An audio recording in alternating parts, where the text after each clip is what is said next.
안녕하세요. 발전소장입니다. 여러분, 조금만 걸어도 무릎이 악화돼서 운동을 하는데 어려움을 겪고 계시나요? 하체 운동은 해야겠는데 무릎 통증 때문에 어떤 것을 해야 할지 고민인 분들이 많을 것입니다. 무릎 통증 없이 하체 근력 강화 운동을 찾고 계신다면 오늘 영상을 끝까지 시청해 주시기 바랍니다. 자, 그럼 오늘 영상 시작합니다. 여러분, 오늘 영상에서는 무릎 통증 없이 하체를 튼튼하게 만드는 쉽고 안전한 운동 방법에 대해서 알려드리겠습니다. 60대 이상이 겪는 만성 통증 중 가장 큰 통증은 여러 부위가 있겠지만 단연 1위는 무릎 통증일 것입니다. 무릎 통증이 있으면 활동하는데 제약이 생겨 삶의 질이 떨어질 수 있으며 신체 기능이 전체적으로 저하되기 쉽습니다. 최근에는 과도한 다이어트나 잘못된 자세로 고강도 운동을 오래 하는 등 연령대 상관없이 무릎 통증을 호소하는 분들이 정말 많이 생겼습니다. 그렇다면 무릎 통증은 한번 아프거나 나이를 먹으면 어쩔 수 없이 겪어야 하는 것일까요? 정답은 아닙니다.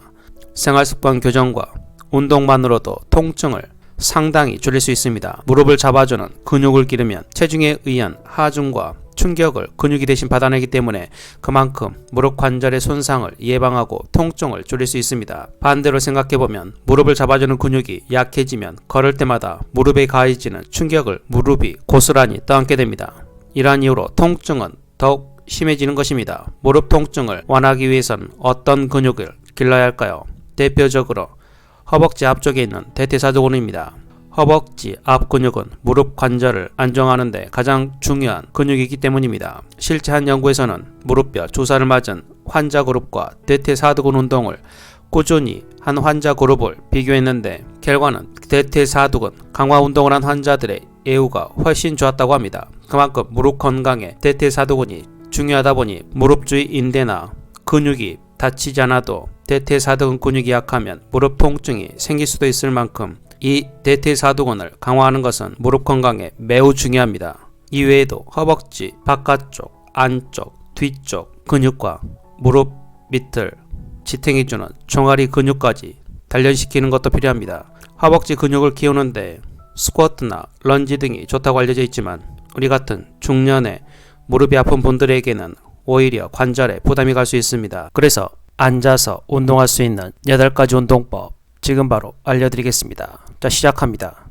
첫 번째 운동, 제자리 걷기입니다. 운동 전 주의사항 몇 가지만 말씀드리고 시작하겠습니다. 가능한 좋은 자세를 유지해야 합니다. 고개를 들고 가슴을 활짝 펴니다. 의자 등받이에 엉덩이를 붙이고 허리를 세우는 게 좋습니다. 단 다리가 바닥에 닿지 않을 경우는 의자의 앞부분으로 옮겨서 하셔도 됩니다.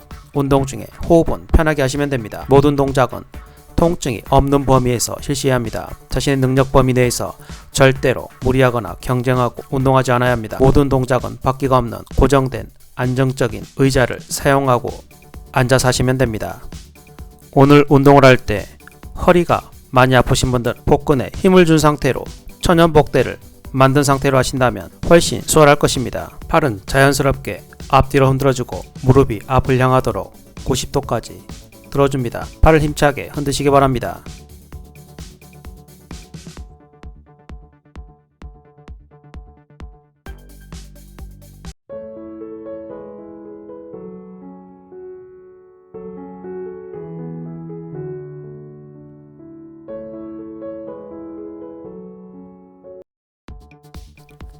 두 번째, 발끝 앞에 찍고 박수치기입니다. 발끝을 앞에 찍으며 이때 양팔을 활짝 벌려줍니다. 발끝을 모으며 손뼉을 쳐줍니다. 이때 고개를 살짝 들어주고 가슴을 활짝 펴면 짧아져 있던 대흉근이 늘어나면서 말린 어깨에 굉장히 좋습니다.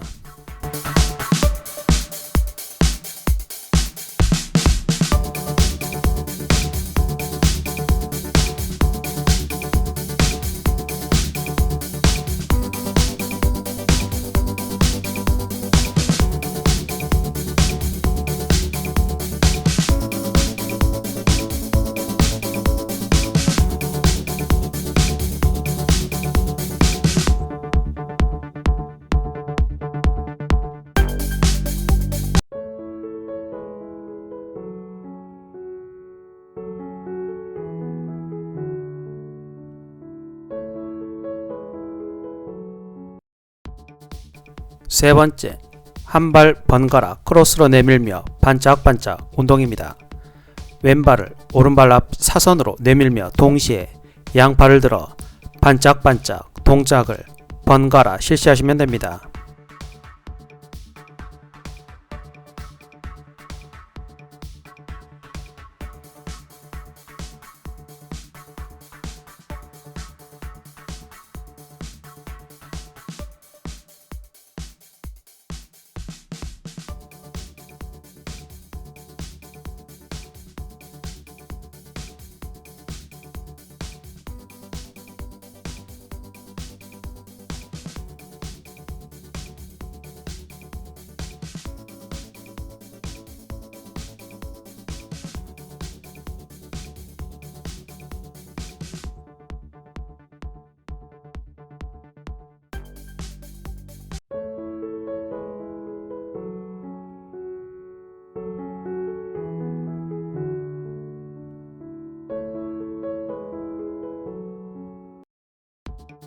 네 번째, 발끝 번갈아 옆으로 내밀며 박수치기입니다.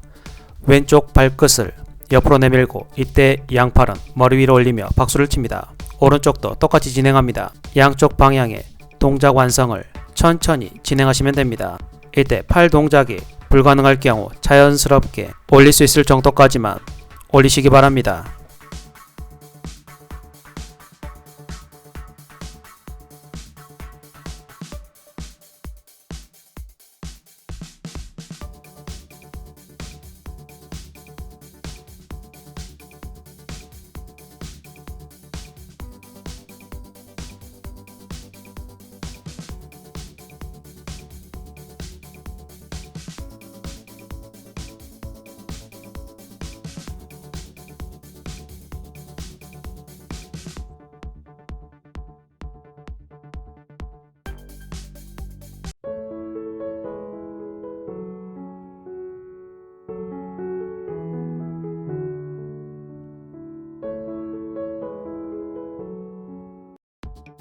다섯 번째, 발꿈치 사선으로 내밀며 양팔 뻗기입니다.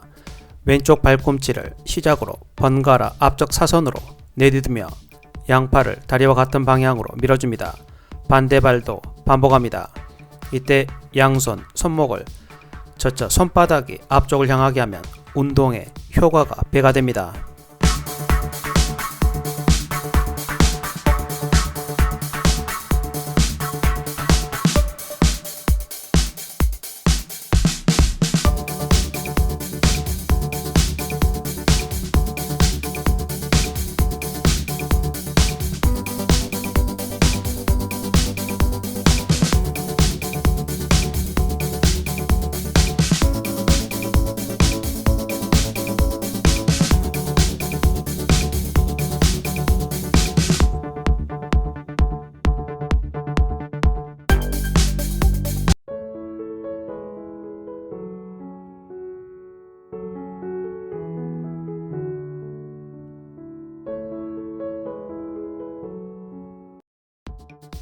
여섯 번째, 한 발 들어 발차며 양팔 옆으로 들기입니다.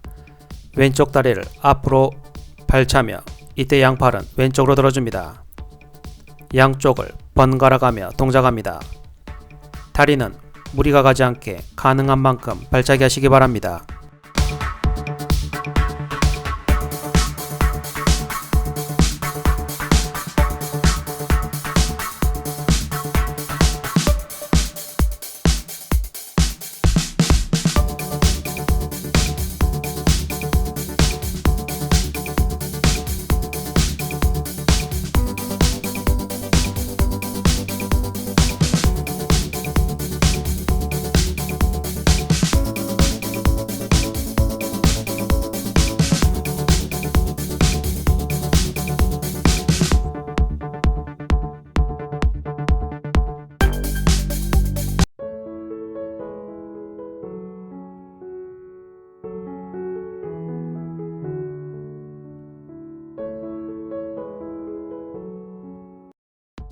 일곱 번째, 무릎 번갈아 들며 한 팔 앞으로 펀치하기입니다. 왼쪽 무릎을 들며 오른팔을 앞으로 주먹 쥐고 펀치하듯이 뻗어줍니다. 이 동작을 번갈아가며 실시합니다. 무릎은 90도 높이로 들어올리고 팔은 앞으로 힘차게 뻗어주시면 됩니다.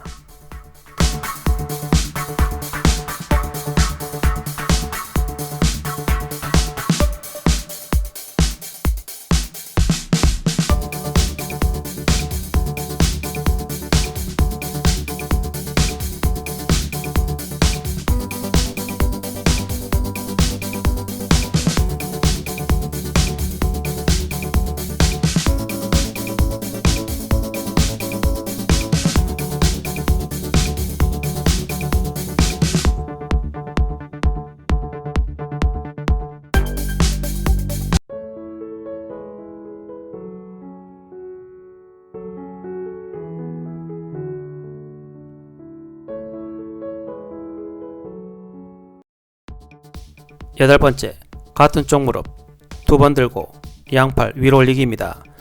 왼쪽 무릎을 두 번 들고 이때 양팔을 머리 위로 들기를 반복합니다. 오른쪽도 똑같이 진행합니다. 무릎은 가능하면 높이 올려주는 게 좋습니다. 양팔을 펴서 머리 위로 높이 쭉 들어 올리고 처음에는 가능한 만큼 조금씩 늘려주시기 바랍니다.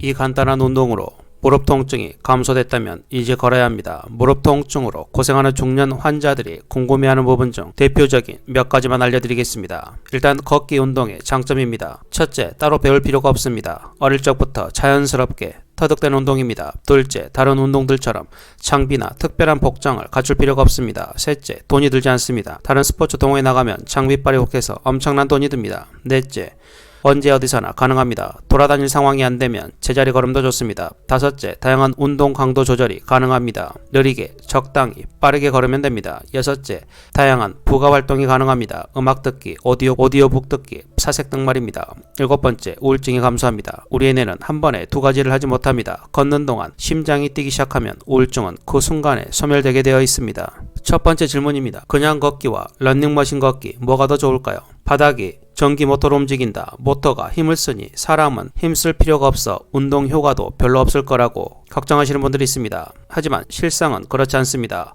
걷기 운동 효과는 지면이나 러닝머신이나 큰 차이가 없습니다. 걸을 때는 동작 중 언제라도 두 발 중 한 발이 러닝머신 트랙면에 닿아 있습니다. 한쪽 발이 늘 닿아 있으므로 모터가 계속 발을 뒤로 움직여 그만큼 앞으로 나가려는 노력을 계속해야 합니다. 전기 모터로 발판을 돌리는 것이 걷는 방향과 반대이므로 전기 모터가 강하게 작용할수록 더 빨리 걸어야 합니다. 모터가 도와주는 것은 없다는 뜻입니다. 연세가 있는 분들에게는 지면보다 러닝머신이 더 좋은 점도 있습니다. 러닝머신에서 걷기 운동을 하면 지면 걷기보다 무릎 관절에 부담을 덜어줍니다. 평지를 걸을 때 한쪽 무릎에 체중의 2.8배 정도의 힘이 작용하는데 러닝머신에서 걸으면 체중의 2.1배만 작용하기 때문입니다. 두 번째 질문입니다. 무릎 관절염 있는데 계단 운동 가볍게 시작해 볼까요? 정답은 운동 후 통증이 없으면 괜찮고 통증이 있으면 하면 안 됩니다. 무릎을 구성하는 두 관절 중 종아리뼈 관절과 허벅지뼈 관절에는 걸을 때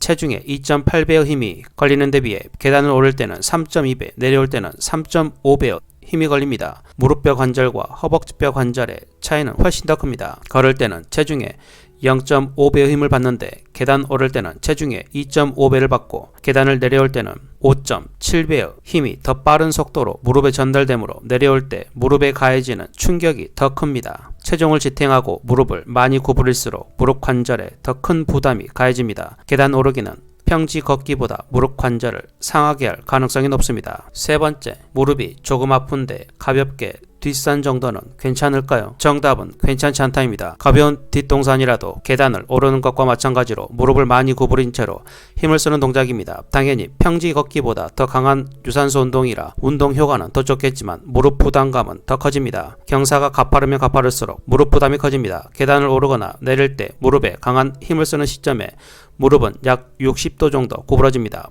평지를 걸을 때는 무릎에 체중이 가해질 때 약 15도 정도 구부러집니다. 따라서 무릎이 거의 펴진 상태로 발을 내디딜 수 있을 정도의 경사를 걷는 등산이라면 무릎이 약한 분들도 가능합니다. 하지만 무릎을 많이 구부리고 힘을 쓰는 것이 무릎에 해롭다는 것을 다시 한번 명심하시기 바랍니다. 다음 질문입니다. 무릎이 조금 아픈데 자전거 타는 건 괜찮을까요? 정답은 무릎이 아픈 분들에게 자전거는 매우 좋은 대체 운동입니다. 러닝머신에서 걷기 운동을 했는데 무릎이 아픈 분들은 실내 자전거를 강추합니다. 하지만 몇 가지 주의사항이 있습니다. 첫째, 다리를 최대한 아래쪽으로 뻗었을 때 무릎이 약간 구부러지는 정도, 15도 정도가 무릎에 무리가 가지 않는 최적의 각도입니다. 안장의 높이가 너무 낮으면 슬개골 근염이 와서 오히려 통증이 증가됩니다. 또 너무 높으면 무릎 뒤쪽 허벅지 근육 단축이 와서 통증이 생깁니다. 둘째, 페달을 간혹 발 앞꿈치 쪽으로 타시는 분들이 있는데 30분 이상 주기적으로 타게 되면 아킬레스 건염이 올 수 있습니다. 발의 제일 넓은 발볼 부분으로 페달을 밟아야 합니다. 셋째, 자전거를 1시간 이상 중독적으로 타시는 분들은 허벅지 외측 장경인대 단축이 와서 통증이 증가됩니다. 폼롤러 등으로 충분히 풀어줘야 합니다. 오늘은 이렇게 무릎 통증이 있을 때 하면 좋은 3가지 운동과 무릎 통증 환자분들이 궁금해하는 부분에 대한 이야기를 들려드렸습니다. 무릎이 아프면 보행이 힘들어지고 그렇게 되면 중년에게 제일 필요하고 중요한 엉덩이 근육이 제대로 쓰이지 않아 똑같은 시간 걷기 운동을 해도 30% 정도 엉덩이 근육이 소실이 됩니다. 오늘 알려드린 무릎 운동과 앞으로 알려드릴 엉덩이 운동을 매일 조금씩 일상 속에서 숨 쉬듯이 목마를 때 물을 마시듯이 꾸준히 하다보면 통증이 감소됨을 바로 느끼실 것입니다. 오늘은 이 말을 끝으로 영상을 마치겠습니다. 나의 몸은 묵직바다 묵고 찌고 안 빠지고. 오늘도 영상을 끝까지 시청해 주셔서 정말 감사합니다. 오늘 영상이 유익하고 여러분의 무릎 건강에 도움이 되셨다면 구독, 좋아요, 알림 설정 부탁드리고 댓글에 틈나는 대로 동작을 따라해보시고 진짜로 통증이 줄어드신 분들은 운동 따라하고 무릎 통증 정말 좋아졌어요 라고 남겨주신 분들은 세상에 온갖 복들이 폭포수처럼 쏟아질 것입니다.